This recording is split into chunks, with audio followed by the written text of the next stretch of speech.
Welcome to Bake to the Future. The wholesale baking industry mixes tradition and innovation to feed the world and the economy, generating some major dough while employing nearly 800,000 people in the U.S. We bring you a fresh take on the latest trends and issues impacting the baking sector through exclusive insights and conversations. Brought to you by the American Bakers Association, who will take you bake to the future. Hi, welcome. I'm Haley Blumenreich. And I'm Katie Jewell. And Katie, wow, what a year it has been. Oh my gosh, yeah, right? And as the year comes to a close, we wanted to bring in some industry experts on Bake to the Future to help us look back and look forward at what's to come. And we couldn't think of better guests and guest hosts with us today. We have with us Bimbo Bakeries USA's president, Fred Penny, and ABA's president and CEO, Rob Mackey, to reflect on 2020 and, more importantly, look ahead into what they are expecting in 2021. Welcome, Fred. Welcome, Rob. Thank you. And a little bit of background on our guest today. Some might call him a heavy hitter. As president of Bimbo Bakeries USA, Fred Penny oversees the U.S. division of its parent company, Grupo Bimbo, which is based in Mexico and is celebrating their 75th anniversary this year. Bimbo Bakeries USA is the largest baking company in the U.S. with 20,000 employees. Millions of people every day enjoy their products, including baked goods from brands such as Thomas's, Sara Lee, and Entenmann's. Fred has been in the industry for 35 years, working in various positions at Kraft Foods and now at Bimbo Bakeries USA, formerly George Weston Bakeries, where he has been president for the past 7 years. He has also been very involved with ABA, among other organizations. And at ABA, he has served on the board since 2011 and was ABA's chair from 2016 to 2018. And under his thoughtful guidance, Fred helped lead ABA to become the organization that it is today. So thank you for joining us, and thank you for all of the support you've given ABA over the years. Thank you. Great to be with you all today. And we also have Rob Mackey as our guest host back with us today. As president and CEO of ABA, he is the baking industry's chief advocate and spokesperson, bringing his decades of experience, knowledge of policy, and meaningful relationships to promote and protect the interests of businesses in the baking sector. Fred and Rob have known each other for a long time, and we can say that the current state of, everything is completely unlike anything they've experienced before, any of us have experienced before. And that is why we are really looking forward to their conversation today. Rob, thanks for agreeing to come back and host with us. How are you feeling today? I'm feeling good. Thanks for having me. A little nervous with Fred because we don't know where the conversation will go.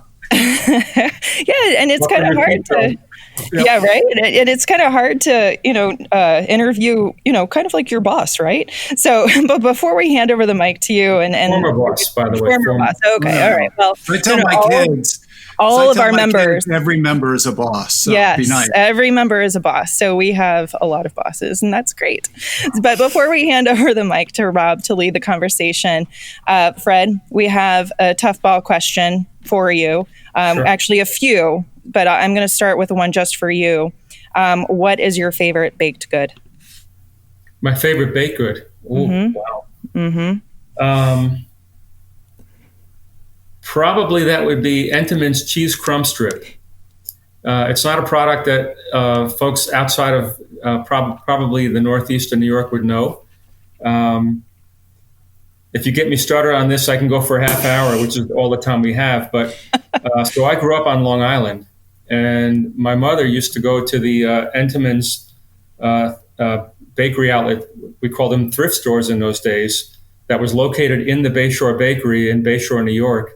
And she would buy 5 or 6 stacks of cake. And I remember they would they had a machine in the thrift store that would tie up all of the cakes with a rope, and she'd bring them home. And so we'd have 7 or 8 cakes, not the healthiest thing necessarily and in quantity, but 7 or 8 cakes that she'd bring home for the family. And I grew up with a family of 5 kids in a Levitt house with not a lot of room. And so the big treat for us was when my mother always brought home Entenmann's cake. And my favorite was a cheese crumb strip. We still make it today, by the way. You can find it. It's pretty indulgent, and I would put that on the top of my list as my favorite. Fred, I love that story. That is, just, I don't know. It's not the story I expected to hear. That's amazing. I love it. I think that we need to figure out a way to get those into the Mid-Atlantic. Wow. And did you know, can you imagine yourself as a kid receiving these indulgent cakes from your mom, that she would go down to the thrift store, that you would eventually be running the company that makes those? No, I never dreamt it, actually. I had no intentions of going into the baking industry. I found my way into it, which is a great thing, because it's been a better career than I could have ever imagined. But I feel like I came full circle, having grown up on Long Island, where Entenmann's is just an iconic, not just on Long Island, but in the Northeast, an iconic brand and an iconic company. And so it's been a great journey for me in that regard. But certainly it's not the only great brand we have in our portfolio, but it's the one that I have a lot of affinity for. And we normally move on to our next tough ball question. But before we do that, while we have you here, how was it that you got into the baking industry?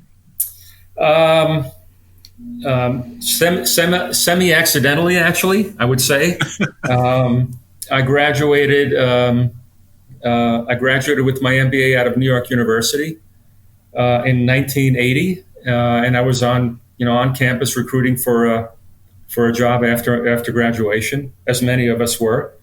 And I ended up taking a job with a company called General Foods in White Plains, New York, which at the time, sort of an iconic food company at the time. And they had Jell-O and Tang and Shake and Bake and many other iconic brands.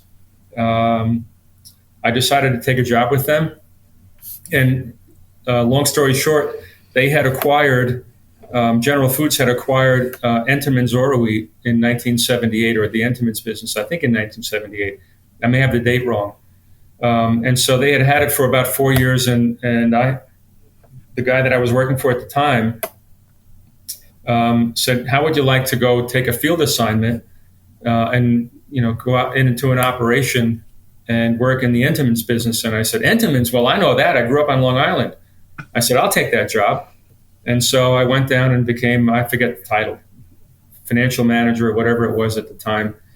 And I figured I would do that for a couple of years, and then I'd go back to the corporate office and continue my career, and I never went back.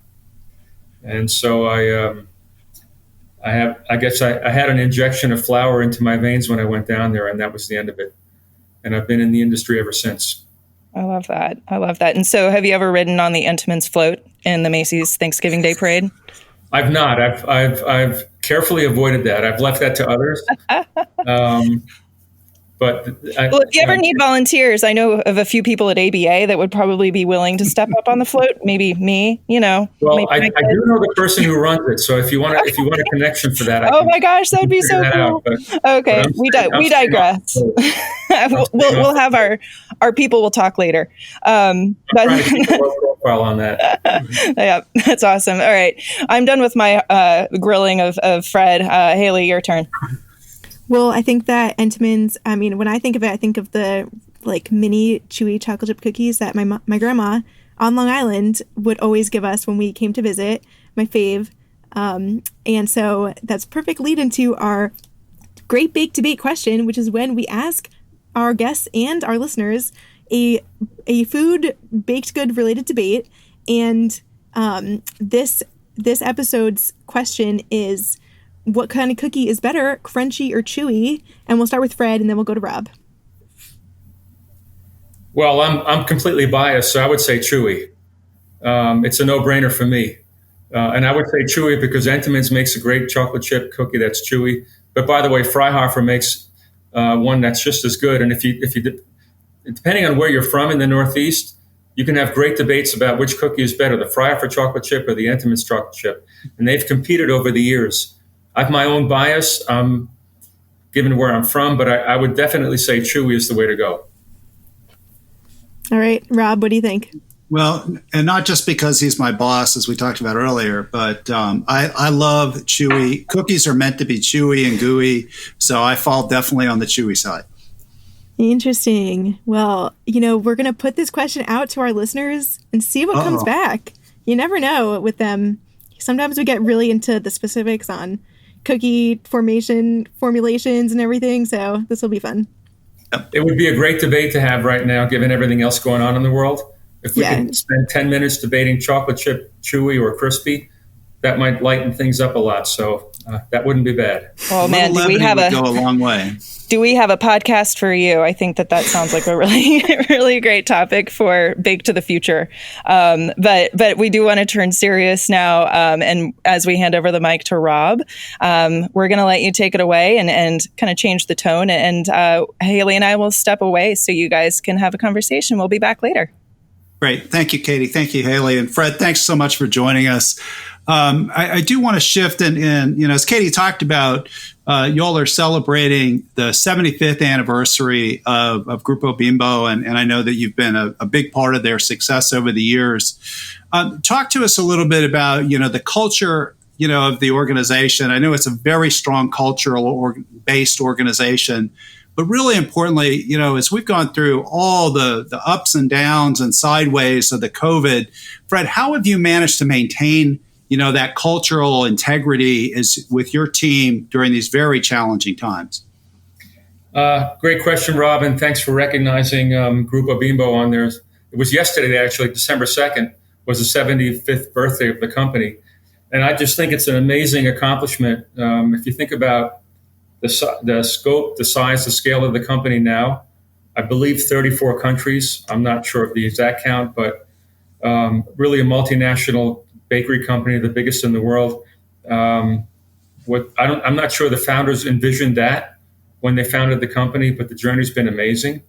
It's a company that's rooted in the philosophy of its founders, and their mission was to build a highly productive and deeply humane company, and that's been sort of the ethos, if you will, of the company for 75 years, and I think it will be into the future.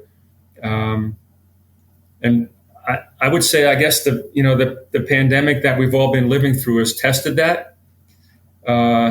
It's certainly been a challenge. I don't think anybody's immune. I'm not sure it matters what business you're in, frankly, these days. The last, let's see now, March through, I don't know, it's 8 or 9 months. I lose track of time. It's been a challenge for sure. But I think in terms of our company, at least, whether it's BBU or as part of Grupo Bimbo or the greater company, continuing to be rooted in the foundation of the company, the basic philosophy, the beliefs of the company, what we're trying to achieve over the long term certainly helps. Having said that, we've all had to make challenging, difficult decisions in the short term here as we've tried to navigate the pandemic. And I think, at least in the short term, there are a few more months of that to come yet. So, but I've been very fortunate to end up working with Grupo Bimbo, being part of that company. Haven't been part of many corporate entities before that, but the values of the company are what guide it, and I think that's probably the most important thing you can say about it. No, I think that's a great point, Fred. And, one of the things I was so impressed with what you all did was the video, and would love to get the backstory, the video that you all did that thanked the frontline employees. And as we all know, those are the folks that are continuing to show up every day to continue to feed our country, feed our communities. The video that you all did was just phenomenal. Can you give us a little bit of the backstory behind that? Well, I think we've talked a lot in terms of senior leadership about continuing to recognize the front line. I certainly don't take a lot of credit for that more than anyone else. I think the industry, frankly, Rob, has done a great job in that regard. I think our industry, the baking industry, as well as others in the food space, have really stepped up to not only recognize the frontline associates, but make sure they're taking care of them from a safety standpoint, et cetera. But we every chance we get, we try to make sure we're recognizing the people that are doing the work, the hard work on the front line. And I think our industry is a bit unique in that regard. we're serving fresh product every day. The supply chain challenges that creates are significant. And again, I think the industry as a whole has really stepped up to feed America at a really difficult time. So anything we can do to recognize the front line, I think, is appropriate and important. Yeah. No, I couldn't agree with you more, Fred. And, I just want to rewind, if you may or may not recall, we had an emergency ABA Executive Committee meeting, in early March. And, we all rallied together. And I thought you did a fantastic job of capturing what our mission should be, which was basically protect the employees and just do everything that we could to feed the country. And I think that guiding principle, and the executive committee rallied around that. And every day since, that's been our entire focus, through the pandemic. Yeah, and I think the industry's done a tremendous job. We are competitors, but at the end of the day, in an environment that we're in a pandemic, we certainly all have one mission, which is to do the best we can, not only for our associates, but for our customers and our consumers. And again, I think the industry's really stepped up to the challenge in a really challenging time. And by the way, I would say it's not getting any easier the next few months. So we're at a tenuous time. I think we're all being challenged right now. And so I think we've kind of all got to double down on the mission here and make sure we stay committed to doing what we need to do on behalf of our customers, our associates, and our consumers. No, and I will share with you, Fred, I've talked to, and it sounds like you agree, I've talked to so many ABA members over the last few weeks especially, and it really feels like we're back in that crazy March, April, early May timeframe. Yep. Where everything is shifting and the industry's trying to do everything they can to stay on top of things. Is that your experience? Yeah, I think it is. And I was on a call this morning with another association with a bunch of a number of leaders of large CPG companies, and I can tell you the themes are all the same. I think many felt, certainly I felt, my leadership team felt, coming through the summer that maybe things were going to get better. We were coming off clearly the initial impact of COVID in the spring. We saw sort of a bit of a decline, if you will. Things started to open up, towns opened up, cities opened up, states opened up, et cetera. And then in the last, I'd say probably month, it's gone the other way. And I don't think we're not immune to it. I don't think any company is. We're seeing case increases that are consistent with what's happening in the general population. And we're working hard, obviously, to manage that. But, you may call it a second wave. I don't know. But clearly the next month or two or three are going to be challenging. And I don't think that's unique to our industry. It's what's happening across the country. And I think most companies are trying to figure out how to navigate that in a challenging time. Having said that, there's light at the end of the tunnel. Obviously, we know about the vaccines, but the timing of the availability and the order of the availability, all of those questions are still to be answered. But we're trying to keep the morale of our folks up as much as possible, recognizing that there is a light at the end of the tunnel here. Right. I was saying to somebody last night, actually, that it just feels like, we're closer to the end of the tunnel than we are to the beginning of the tunnel. But I think the vaccine, and I think we have to be careful, Fred, and you may disagree, the vaccines are going to be a game changer, but it's not going to be an overnight flip the switch and everything is. And I think everyone's trying to figure out the timing. Is it 3 months? Is it 6 months? Who's in line first? We all read the papers, we listen to the news. But I would say at least for the next 2 to 3 months, we've got to be prepared as a company, as an industry, as a country to continue to do the right things to try to navigate this thing and come out the other end when the vaccines are more broadly available. But you can't overemphasize the importance of everybody doing the right thing in the next few months. Right. And we all know what those are: masks, social distancing, washing your hands, et cetera, et cetera. But reinforcing that every chance you get, I think, is as important as anything else right now. Yeah, no, I completely agree. And while a lot has changed, Fred, those three things have been consistent and they've been shown to work better than anything else. In terms of the vaccines, we've had continuous conversations. As a matter of fact, I had another conversation last night with some senior folks at FDA. And we're, I think there's great recognition at the federal level. And I think we've got a little bit of work to do at the state level, and particularly in some states, to make sure that food and ag is protected. And I would say one of the bright spots, not that it hasn't been challenging, is we have not had food shortages. I mean, we've had hoarding and panic buying early on, and that clearly has settled out. But I think one of the success stories is the resiliency of not only the baking industry's supply chain, but the food industry's supply chain under enormously stressful conditions. But I also think that there's recognition at the federal level all the way up to the White House, and including, President-elect Biden, that they need to make sure they do everything they can to protect that food supply chain. So I would expect that the food and ag sector is going to get a priority. Obviously, you got to take care of those that are most at risk in the population. Yeah. But I think, and certainly we've been doing a lot of communicating with our food and beverage industry colleagues, and we're hopeful that we're going to get some sign on that very soon. That'll be big. Well, I think the distribution, the complexity of the distribution of these two vaccines, the initial ones, is significant.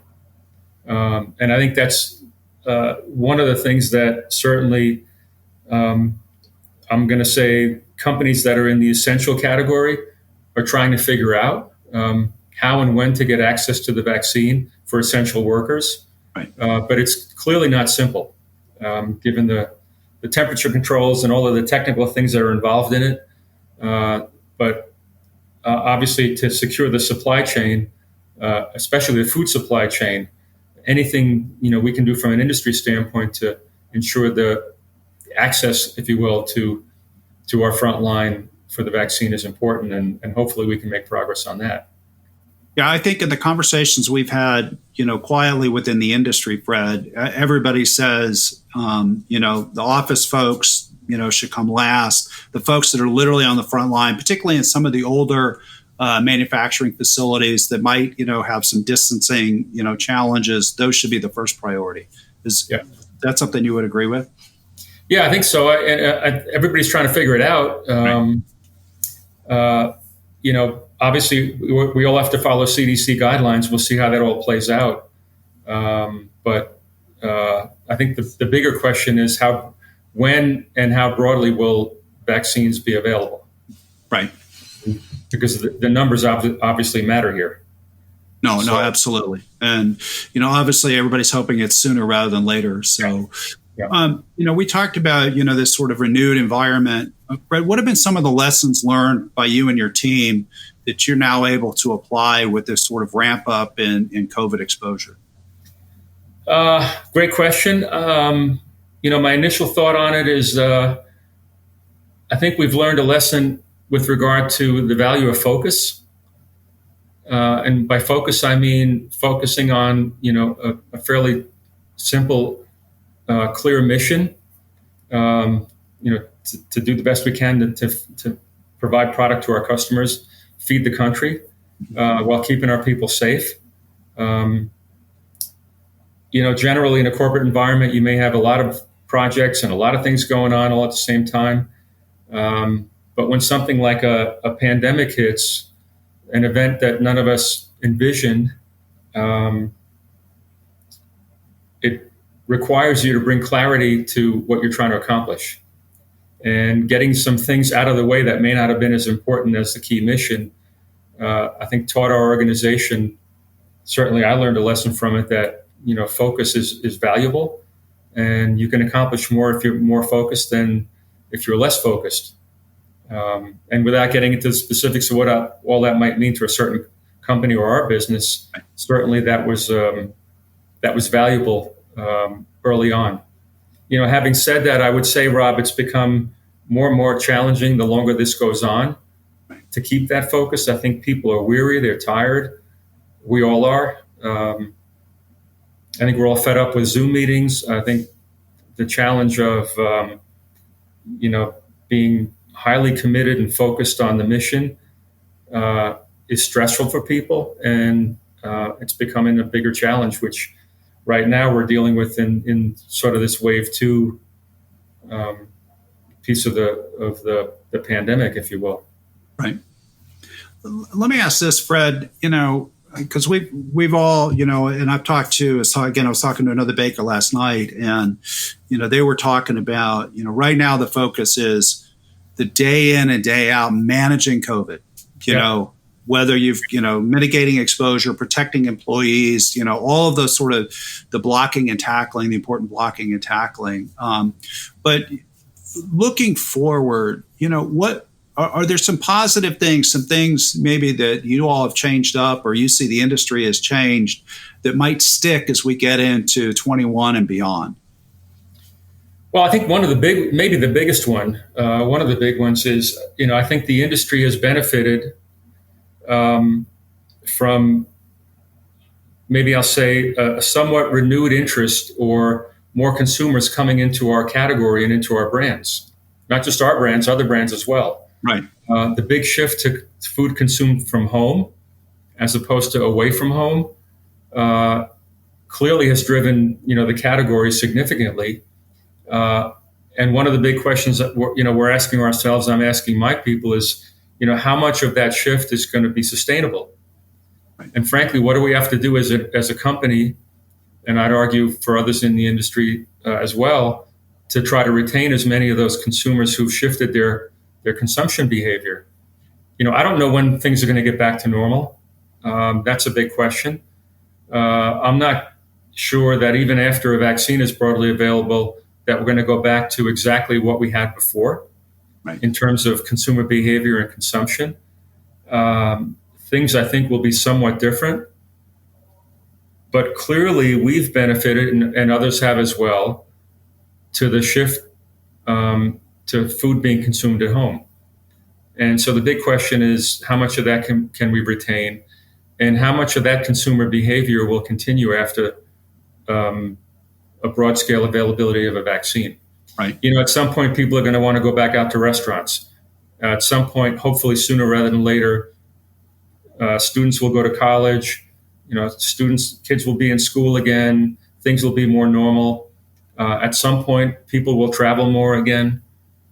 But what that looks like post COVID, right, I think is still a big question. And certainly our marketers are trying to figure out how to take advantage of this shift we've seen, right, to more food consumed at home. Well, I think particularly in bakery products, Fred, we have just seen this huge reconnection with consumers. And I remember talking to you just a year ago, and we were talking about headwinds and what are we going to do to change this whole dynamic. And for the record, nobody wanted a global pandemic to make that happen. But how are we going to change? How are we going to build on this momentum? I mean, you look at the social media streams are loaded with sourdough and all of these different sort of home baking things, or recipes. Like you said, with cooking at home. But baking is at the center of that. I don't think you can overstate that. So I guess the question I've got and the challenge I've got to the industry, I'd be curious what your perspective is how do we build on that momentum? I think some of it will be we got to move to where the consumers are on some of the things that they care about, food waste and cleaning label and all of that. But how are we going to build on that momentum, Fred? Well, I think part of that is for every individual company, obviously supporting its brands, continuing to meet what consumers' desires and needs are. It may be more innovative products. It may be new products. It may be broader availability. I think that's to a large degree, to some degree, company specific, if you will. Right. People have to take care of their own brands as best as they can. But I think as an industry, we've got an opportunity to capitalize on the fact that there's a renewed interest in consuming baked goods at home. And that may be, we probably weren't thinking about that as much as we should have thought about that pre-COVID. To your point, we were dealing with a category that was flat to declining to some degree for years. And clearly there's renewed interest. The question is it, to what degree is it sustainable? How much of that is going to stick? And hopefully the industry does as much as they can to promote their products. I think it speaks to what ABA can do, what Grain Foods Foundation can do, and others can do, in addition to what the individual companies can do to continue to promote the benefits of the products we make and sell to our customers every day. Well, and it's interesting because we had Rabobank on early in the pandemic just to talk about trends, and one of the things that they mentioned that really stuck with me, Fred, was when we get on the back end of this, there's probably going to be the greatest interest we've ever had with using food as, kind of a nutraceutical, whatever the catchphrase that you want to use, because immune health is going to be really important, and just for chronic illnesses, and I don't want to say that as much as I'd like to, and I'm sure the marketing folks would like to, I'm not going to say eat a sandwich, you're going to protect yourself from COVID, but is that an area where, and I know some of the ingredient suppliers are moving in that direction with, some of their ingredients, innovative ingredients that might bump up the immune value of bakery products. Is that something that you see the industry could take advantage of? Yeah, I think so. I think it's actually broader than that, Rob. I think it's ensuring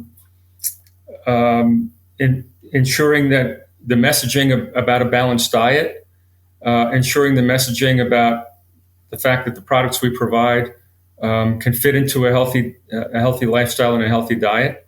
Right. I think that's part of it. I'm not so sure specific claims necessarily are going to be the end all answer. I also don't think we can forget about the fact that consumers are still interested in sustainability, food waste, etc. And as an industry, we've got to be all over that. Right. Some of that may have taken a bit of a backseat over the last, call it 6-7 months during the pandemic, but I don't think it's going away, and I think it's going to come back. So I think we've got to continue to work on all elements of call it the areas of responsibility that we have as an industry. Nutrition is certainly one of them, but it's not the only one. So you're suggesting it's got to be more holistic than just trying to find the magic bullet. I think so. Yeah. I think so. Yeah. Well, and I think on the issue of food waste, you remember the Millennial and Gen Z study that we released last year in 2019. That was a huge issue for those demographics. And, I sense the industry is moving in that direction, to try to reduce, and it makes sense from a bottom line perspective too. Is that something you see accelerating, Fred? Yeah, I think it is. I think if you think about what's been striking in the pandemic, one of the things that's been really striking to me, Rob, has been the lines for food banks. Right. The millions and millions and millions of people that are online at food banks to get food. And if you think about, it's certainly not unique to our industry, but if you think about the amount of food, quote unquote, wasted when people are lining up for hours, if not days, to get food because they can't, that's their only option, frankly. I think the industry and the food industry in general has an opportunity to address food waste in a bigger way. And we're trying to do our part, certainly.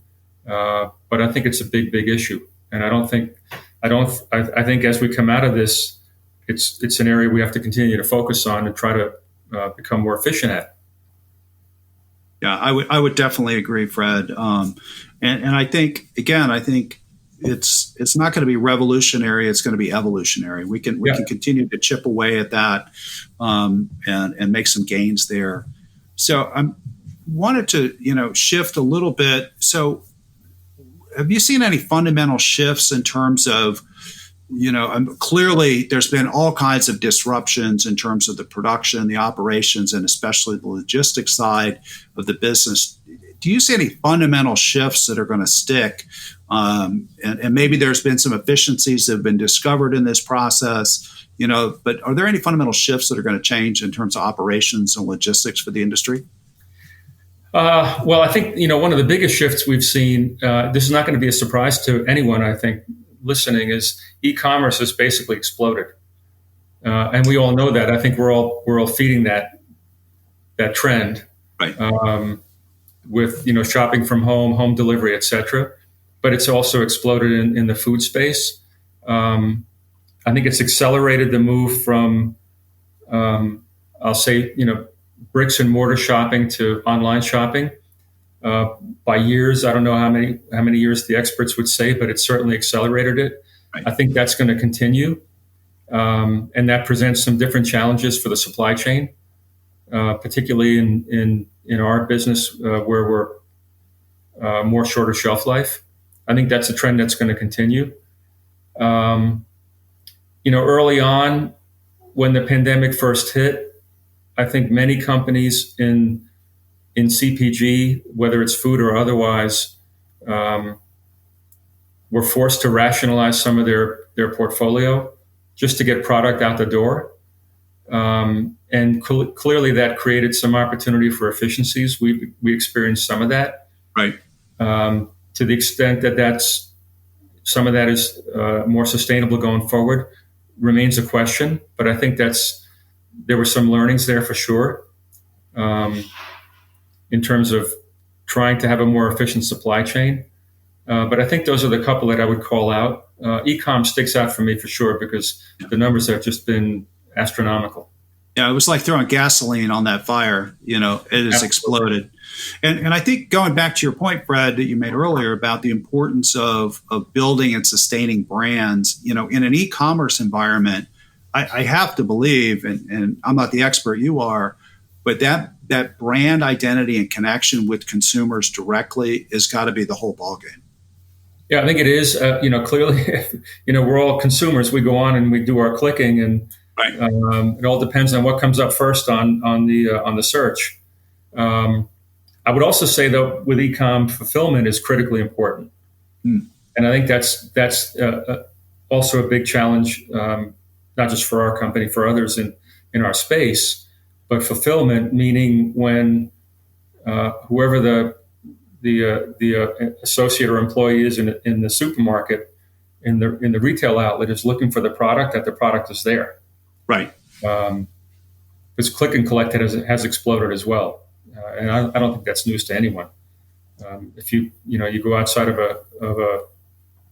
a retail outlet and just watch how many people are not even going in, and literally just having their products loaded up or put into the back of the car, that has accelerated significantly. And I think it presents a different challenge for the suppliers. Right. Well, and I can remember early in the pandemic, we were in Virginia picking up my son, or basically loading out his dorm room to bring him home, for the duration. And it's a Sunday afternoon, kind of that post-church time. And we went by, a big Walmart supercenter, and there were 4 lanes of traffic, every SUV and minivan you could possibly imagine loaded up with the trunk up. And the cars in the parking lot were maybe half the number of the folks that were in the click and collect lane. Yeah. So I think that's a complete game changer. Yeah, for consumers. And I think once consumers find that the preferred way of shopping, they're not going to go back. I mean, I'm not sure why they would, frankly. And so, one of the big questions, to me at least, is, of all these behavior changes we've seen over the last 6, 7, 8 months, whatever it's been now, how many are going to stick, and to what degree are they going to stick? And clearly, the consultants, all the experts are trying to figure that out. Right. I'm not sure anybody has an accurate answer, but I do believe we're going to see some pretty significant and fundamental changes in consumer behavior post-COVID. Because I think people are finding that they can shop more efficiently, do things different ways, right. Get what they need without maybe at a lower expense, lower cost. So I'm not so sure that's going to change anytime soon. No, I agree with you. And I think, to your point, I don't think we know what it's going to look like. And it'll probably continue to evolve, Fred, as we go forward. And, I think that's one of the things that we're trying to do at ABA is we're not holding ourselves up as having the answer, but we want to bring a whole diversity of viewpoints and thoughts, so as we're planning for, our annual convention and we like to really, and thanks to your leadership, we like to push the envelope and bring thought-provoking and sometimes very provocative thinking so that people walk away kind of reimagining, rethinking their business. And, I just see us accelerating access to that information because the answers are out there. We're just going to have to bring it to the industry to figure out what to do with it. So, yeah, and I think, hopefully we'll all have an opportunity to take a deep breath at some point here in the next, call it 4 or 5 months, maybe sooner, maybe later, but take a deep breath and take stock of what we've all been through and see what the lessons are in terms of going forward. I think that's obviously part of the conversation we're having, but we're all reading a lot of material and we're getting bombarded with news every day, and we're all trying to figure out what the future looks like, and it's challenging right now. But we're going to come through the other side of it, and then we'll see where we are. Yeah, I want to switch just a little bit because I know a big piece of your business is on the food service side, and I mean that side of the business, and in some cases, we talked to I was talking to a small baker in the Chicago area last week, and I won't reveal the numbers, but the hit to their business, which was primarily food service, it just breaks your heart. These are multi-generational companies, and they're struggling. I'm hoping that you might have some, words of wisdom, maybe some signs of hope. When do you see, and I think there's some things going on now that might be positive, hopefully if they're sustained, but, when do you see the food service side kind of gaining momentum in a serious way instead of the fits and starts that we've seen so far? Well, I think, Rob, it has a lot to do with which segment of food service you're talking about. Right. It's not equal. I would say in general, food service is obviously it's taken a big hit. But depending on the type of food service or the channel of food service you're talking about, it's either worse or it's not as bad. So I'd say, the quick serve channel, the quick serve restaurants have fared better and have come back quicker. McDonald's, Chick-fil-A, you can go down the list. Right. Venues where you can drive through, take out easily, no indoor dining, et cetera, have come back more. They're not all the way back, but they've come back more quickly. Clearly, all of the venues that are, indoor dining, if you will, are really challenged, and I think they're going to be challenged for quite some time. I've seen some forecasts that, back half of 2021, beginning of 2022, we may see some improvement in that. Right. I think a lot of that in travel, to what degree travel comes back gets into that. To what degree business travel comes back gets into that. I think it's going to be challenging, and a lot of it has to do with, and this is purely my own point of view on it, consumers' level of confidence once a vaccine is broadly available, assuming many people are willing to take it, their level of confidence that it's truly, quote unquote, safe to go back to what they used to do.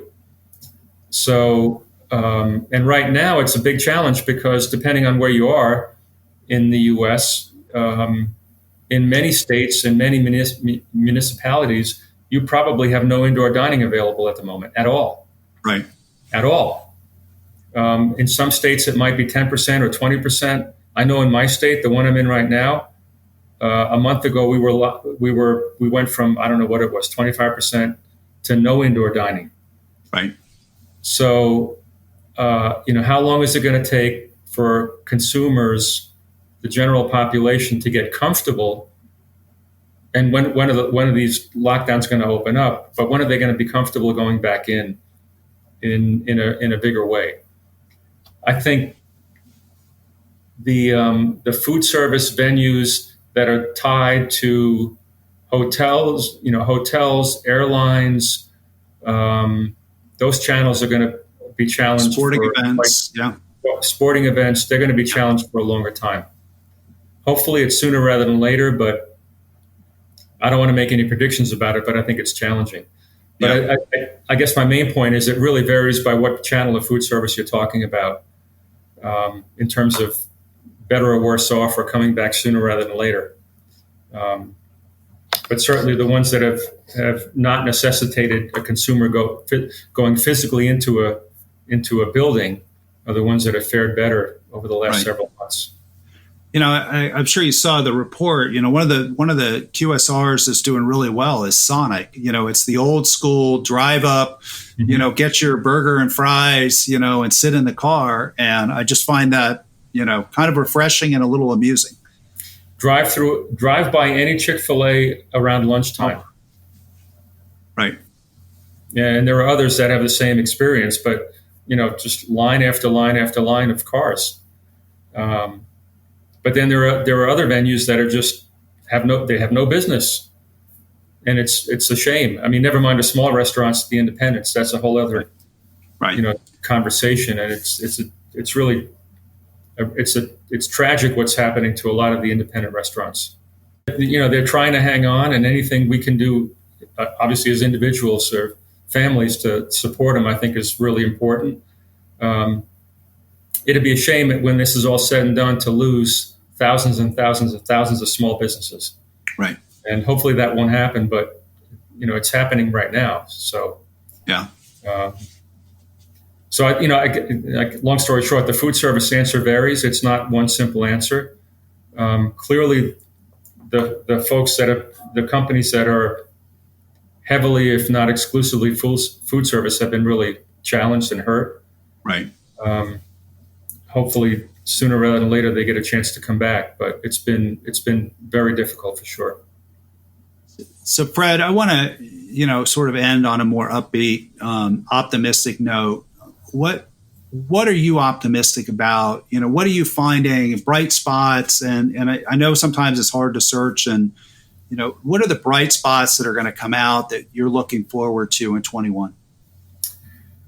Well, I guess first and foremost is let's get the vaccine. I mean, yeah, absolutely. I think beyond that, we're really fortunate. We're blessed to be in the category, in the industry we're in the baking business. I think the category and the industry has benefited through COVID. Obviously, if anybody can read the numbers, the category numbers are up. Food consumed at home is up. Sandwiches are up. Buns are up. Rolls are up. They're all up. And I think for a category that was struggling to get to see any growth, it's been a major shot in the arm. And I think the industry has responded to the challenge. To the earlier conversation, I think it's the big question is, how, as an industry, are we going to take advantage of that to retain as many of those consumers that have changed their consumption habits to consuming more of our products at home? And I think hopefully a good portion of that consumption is going to stick. We'll see. Time will tell. I don't want to make any forecasts. There are plenty of consulting forecasts out there as to what's going to happen post a vaccine. But I'm optimistic that the industry is going to come out of this in a better shape than we went into it, in a better place, with consumers that maybe have found a renewed interest in our products, and a renewed interest in consuming our products at home. Right. Well, I think that's a great way to leave it, Fred. And as that's part of our core mission. I mean, you were the ABA chair when we went through the ABA strategic plan, and one of the core provisions of that, in addition to bumping up our state relations efforts, which have paid huge dividends. I just can't tell you over the last 9 months. Clearly, our communications, emphasizing that and the resources. And I'm not just saying that because Katie and Haley are listening, but it's actually true. but then really that thought leadership piece. And so I expect ABA to be very involved in trying to help, like I said, help the industry, look at different viewpoints so that we can't build on the momentum and hopefully cement that new relationship that we have with consumers. So, Brett, thanks for coming on. This has been a lot of fun. I always come away feeling that I got the best of the conversation because I took so much away from it. And you're always so generous to share, your viewpoints and thoughts. So thank you so much for coming on. I appreciate it, Robin. You didn't ask any political questions, which is even better. Well, we'll do that next time. Yeah, we can have another another one. Oh yeah, with 2021, it's coming, and I was actually going to ask you for your final word on our final podcast of this year, but what you just said, I think, just really summed it up really well. It's challenging, but there are great things to come, and I think that we have a lot of momentum moving into this year, and we can save the tricky political questions for next time. Okay. Yeah, the most important thing we can do is all remind our associates, our families, our friends, anyone we talk to do the right thing, be safe, follow the guidelines, and hang tight because we're going to get through it. Well, our governor, Larry Hogan, here in Maryland, just released another public service announcement, and the tagline is, "Just wear the damn mask." Yeah. It's just that. So Hogan. That is so Hogan. Oh, we got props. Oh, look at that. We've got Fred on video here, and he's got his mask right there. Do you have any Intiman's mask lying around that might smell like? I have delicious? Intiman's masks. I have Sara Lee masks. I have. I've got a Bimbo Marinella. I've got them all. Now a marketing idea just came to me. Get Intiman's scented masks. You know what I mean? So you put it on and all you can think of is cinnamon buns and amazingness. So we don't want people eating masks. That's the only thing. Exactly. Haley, wrap us up. Yeah, well, we just want to thank you again, Fred, for joining us and Rob for guest hosting again. And I want to let our listeners know that they can find more episodes at baketothefuture.org. And don't forget to subscribe wherever you listen to podcasts, whether it's Apple, Google Podcasts, Spotify, Stitcher, Amazon Music, and Ghana. And don't forget to take the Great Bake Debate at baketothefuture.org/debate and let us know what you think. Bake to the Future is brought to you by the American Bakers Association in partnership with Human Factor. To hear upcoming and past episodes, go to baketothefuture.org. Bake to the Future is produced by Haley Blumenreich. Audio engineer is Blake Alton. And A Slice of the Action is written by the American Bakers Association's Government Relations Team.